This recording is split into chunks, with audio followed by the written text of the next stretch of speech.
unfortunately, being talented isn't enough anymore. It's almost like it doesn't cut it because, you know, there are so many talented people out there. And in order to have any sort of competitive edge, you need to offer something more. Some people like to call it the it factor. Other people will say, okay, you need to have high emotional intelligence. You need to be able to market yourself. You need to, you know, be able to pitch yourself so that, you know, you're creating a point of difference.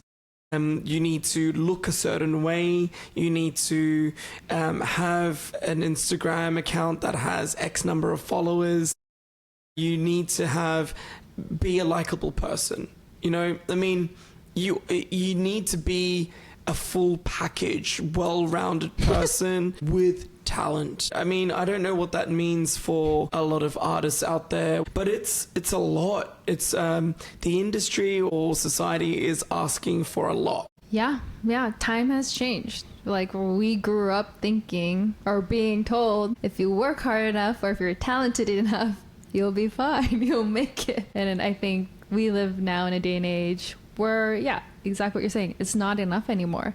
I feel like talent is maybe even just the basic necessity. I don't know where this all started, right? I mean, maybe it's a product of us millennials growing up having to be well-rounded. You know, at school we had to do everything, you know, sports, academics, we had to be good, you know, public speakers. I don't know if that's then sort of bled into what corporations and the society at large expects of us. But social media has definitely sort of created this benchmarks, like the standard that we need to even look a certain way, like the aesthetics of or the optics of being a successful person, not just being talented in what we're doing, but, you know, talented enough to be able to talk about our work in a way that is, you know, communicated in a likable way to the greater masses. Yes. You know? Yeah. Like, now you need to be a brand for yourself, not just for your business. You can't hide behind a veil to be, you know, a behind the scenes person. You need to even, like, go so far as to show the BTS process. You know, you have to show, you know, what or how you've come about on, like, to get to where you've arrived. Impossible standards in a way. I do think exactly social media has changed the game. Exposure saturation is like what I call it. Because of algorithms, because of the internet, like, you can find talent anywhere and everywhere. It's easy as searching on your phone. It's not necessarily in the hands of recruiters or hires or, you know, agencies to find you anymore. It's like you can pop off if you just put yourself out there. Like, even in my industry, or the industry that I was part of for such a long time, and like creative production, marketing, you know, advertising, even in entertainment production, it's like so many talented artists, you know, like send their portfolios over, and that's how it used to be.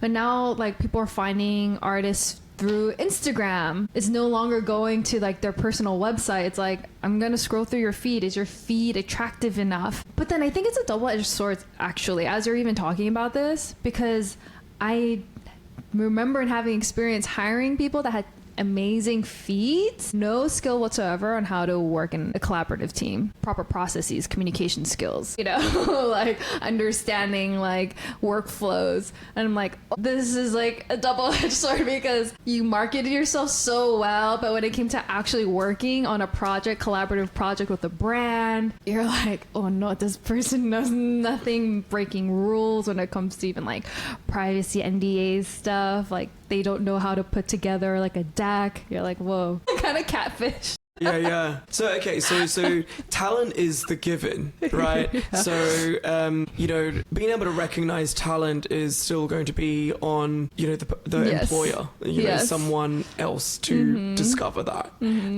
I guess, you know, then the question becomes, you know, what else do you need to be able to offer? Yeah. You know, those sorts of like skills, soft skills. Yeah. If I'm talking about the world that I'm in collectible design, and a lot of the artists and the designers that I've come across, you know, there's so much talent out there, and I think everyone says that, you know, there's a wealth of talent. Operating an agency myself, what I try to do is, you know, find opportunities for these talented individuals so that they are positioning themselves for maximum exposure. Not everyone is after fame and fortune. You know, some people just want fun, exciting, cool opportunities. Sometimes, if you're fortunate enough, that can fall in your lap through a curated Insta feed, or a viral post, or, you know, meeting someone who is able to get you into a particular show that gives you the exposure that you need in front of the right people. But oftentimes it's a combination. It's a combination of like using your talent in the right spaces, to then sort of open doors or create those doors. Yeah, even on like the last part that you just said, networking's such a big deal, especially if you're like wanting a certain type of success, like, you know, bigger partnerships, bigger collabs. It's like it, or like even working for like a more established, bigger company. It all comes down to networking. At least here in LA, like so much of it's based off of like who you know. Most of my jobs came through connections. Yeah, and then my resume portfolio were like secondary. So yes, talent is the baseline, but on top of that is your network. Who's gonna open that door for you? Who's gonna give you that good word? And it's like, it does come down to like, you gotta have a very likable personality, sociable, have that, soft skills to get yourself in like good standing with others. Yeah, 100%. I think, you know, the importance of networking is an understatement. If you have all of this talent, but you don't know the right people or the people that can help you get that out there, then it's unfortunately just not going to see the light of day. Yeah. Or it might take a very long time. I myself, you know, really benefited from networking in the industry because I went to design school in New York, because, you know, I was involved in the food and beverage industry, hospitality industry in Korea, because, you know, I was able to meet and connect with and partner with and do business with people who have the experience and the industry insight and the expertise that I don't have. Because I was able to leverage my experience and my business acumen and partner it with the people that I want to work with in the industry. I think you'd be hard pressed to find anyone who isn't, you know, like who would be able to say, oh, I did it all on my own. Oh no, it's because I'm just talented that I've been able to make it. That's absurd. You know, it like a very, very small percentage. Sure. And I will be the first person to say, no, I am very grateful for all of the opportunities that I've been able to get through the people that I've met along the way. Totally. And that's, I'm sure, the case for a lot of other people as well. Yeah, totally. And like, even on the flip side of that, I don't know about you in your industry, but my industry, a lot of people also say fake it till you make it. So really great talkers come through, you know, and are able to get the connections, and then they get in the door, and then you work with them, you're like, where's the talent? You know, and that's real too. But then it's like, and that's why we say like the foundation has to be talent. Working's on top of that, because if you're just a really good talker and can get it through doors, and then it turns out people find out you don't know what you're doing, or, you know, X, Y, and Z, at least in the production world, it's like, there are real blacklists. It's not like formal. Like all the producers talk to each other because they all reach out to each other, but like, hey, do you guys have anyone on your roster? Do you know people that are available? And then they'll never recommend a person that maybe like was really good talking but has no talent, or like vice versa, like great talent but terrible people skills. 100%. You definitely want to build substance before you go out and try to promote yourself. I think that's really important for sure. It's important because not only, you know, people are going to be able to see through it, but at the same time, you don't want to burn the bridges that you're building when you're not ready for those contacts. Do you know what I mean? Yeah. I think, that's the wise thing to do. That That's is hopefully what people do. Right. I mean, there is a fine line between faking it till you make it and, you know, people sort of shying away because of this imposter syndrome that they might suffer from. I think that it's important to have confidence. It's important to be able to sort of put yourself out there, even when you might feel like you're not ready. But that's why it's important to develop your craft, develop knowledge, know what it is and why you're in that industry, what you're trying to achieve. That's why it's important to have a set of values and goals that become the framework of what you're doing and who you're about. If you have the talent and you're willing to put yourself out there and you do it in a way that is authentic to who you are as a person, they will see that. You know, you can't just be like, oh, I'm just going to be in my room perfecting my craft, but I don't want to show anyone because I don't think it's ready. It's a balance, isn't it? Like, you almost want a good combination of everything that we've talked about, but it all starts with putting yourself out there. Yeah. And I feel like the classic saying is like what? The breakthrough moment is like when opportunity and preparation align, right? It's like work hard, even if no one knows you yet, work hard. And when the opportunity arrives and it meets your preparation, then like, oh yeah, you're gonna take off. But that opportunity, I think that's what we're talking about. Like, what is that opportunity today, right? It's networking. It's putting yourself out there on social media. Such a big opportunity. Do you kind of like want to venture into like, I do think AI is changing also what it means to be talented in this day and age, because the reality is, you know, AI is replacing a lot of manual, or maybe, you know, I don't want to get fired for this. It's replacing a lot of jobs, repetitive jobs, data input jobs, you know, even in the creative field, it's doing that. And so now there's like another layer to this. You have to think more high level now. Like, you can't just do what AI can do in the creative space. Dude, AI can R&D so fast. What used to take us like a couple days, you know, to R&D a concept. You're like, wow, that just got rid of so much time. And, you know, when I was like proactive even a couple months ago in this space, it's like the ones that were safe were the ones that could think high level and strategically.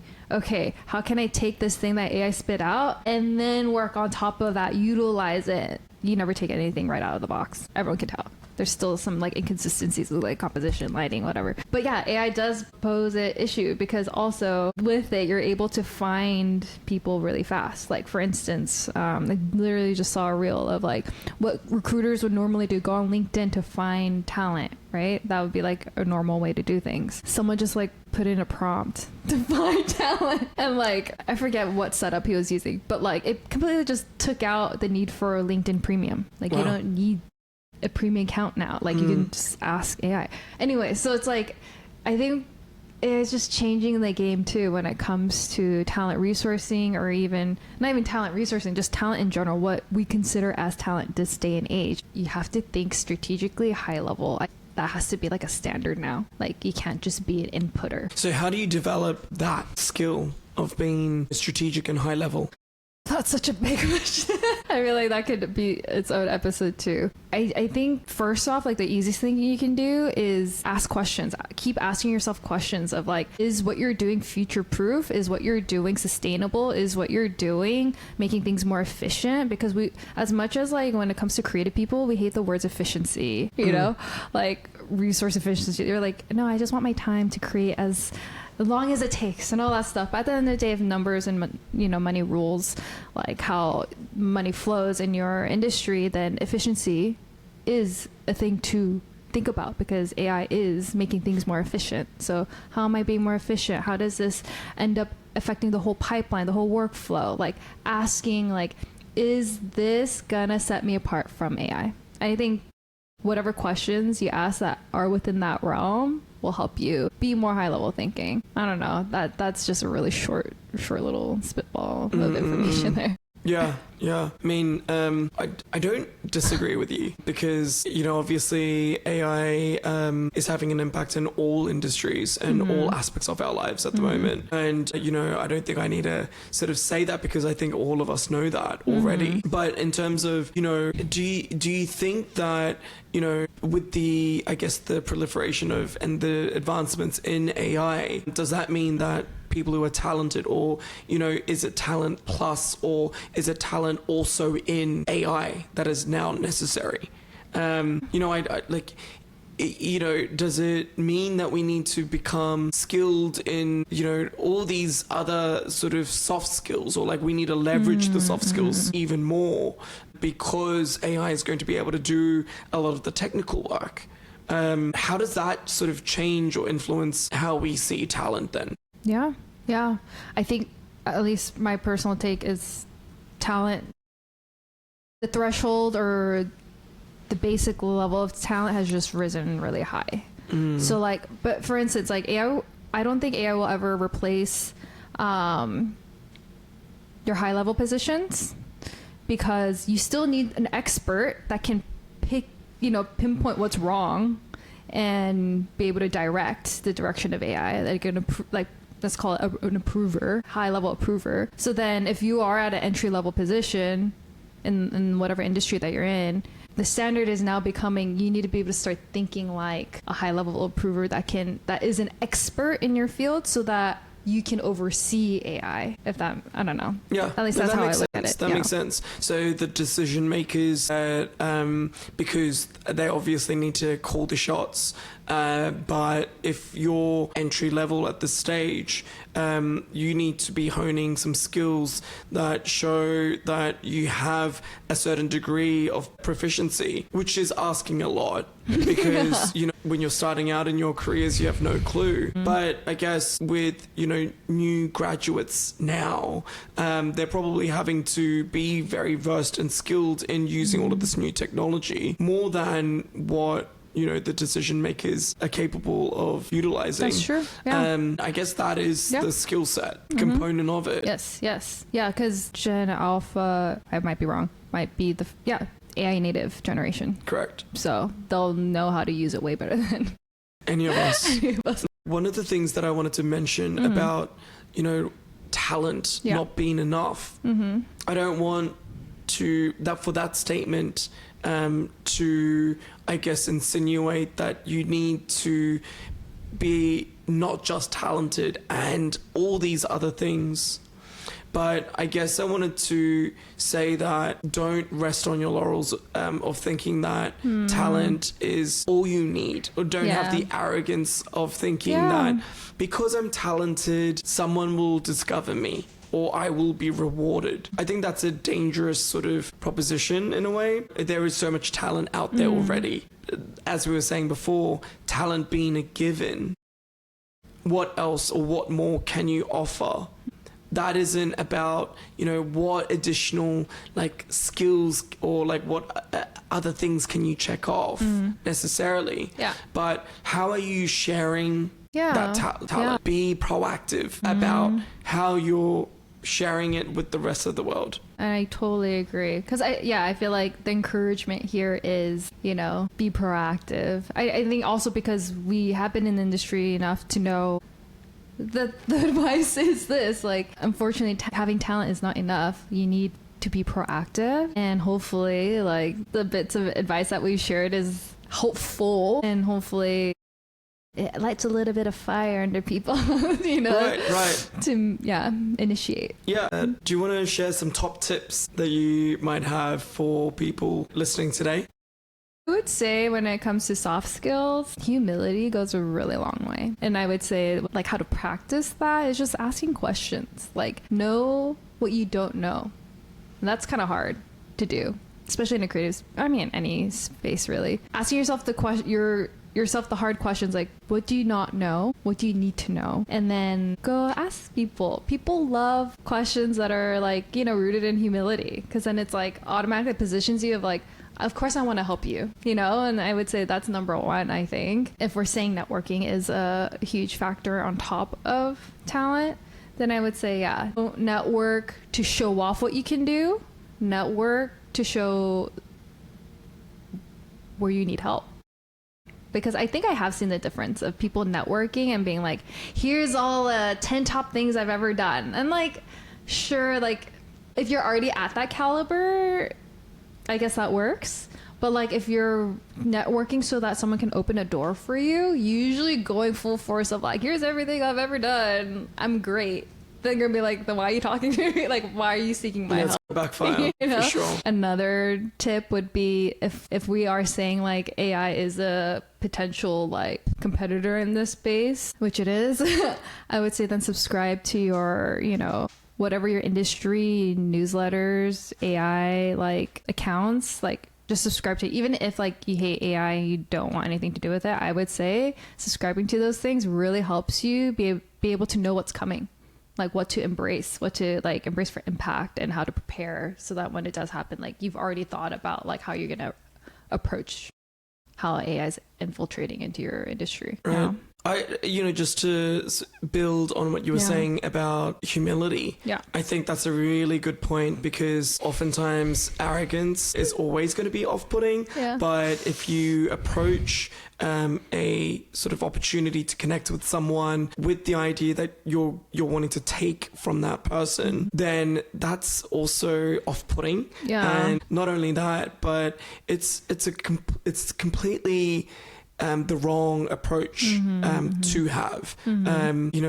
You're interacting with another human being first and foremost before the titles and before the opportunities that this person might be able to or potentially bring to you. So remembering that you're connecting with another human being, in doing that, you also need to know that this person is spending time to talk to you right now.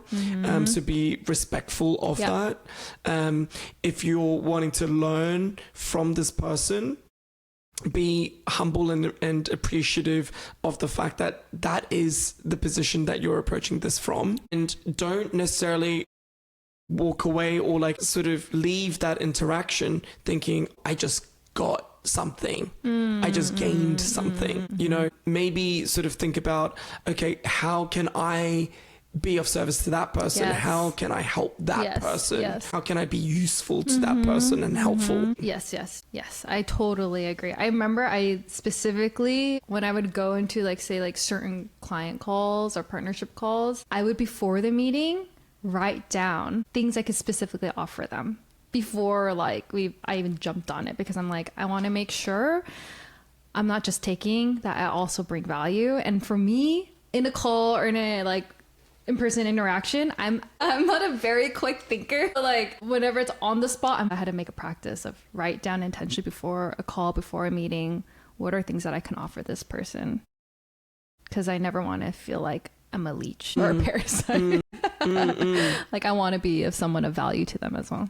I think the key word there was intention, right? Yes. Your intentions need to be clear, but also positive. I think that if I were to share another tip with social media and personal branding, I'm not that great at it either. And like I struggle with it personally. But what I do know is that, you need to share what you're doing, what you're about. And when you do it authentically, do it so that you're not trying to sort of create a particular image or this illusion of who you are, but if you are authentic in your approach and you again are able to show okay, like this is where I'm at and I'm taking you on this journey, and you are relatable, and people can see that you are doing this in earnest. I think that's the formula of how to do that well. Those are the sorts of people that I really do appreciate and also respect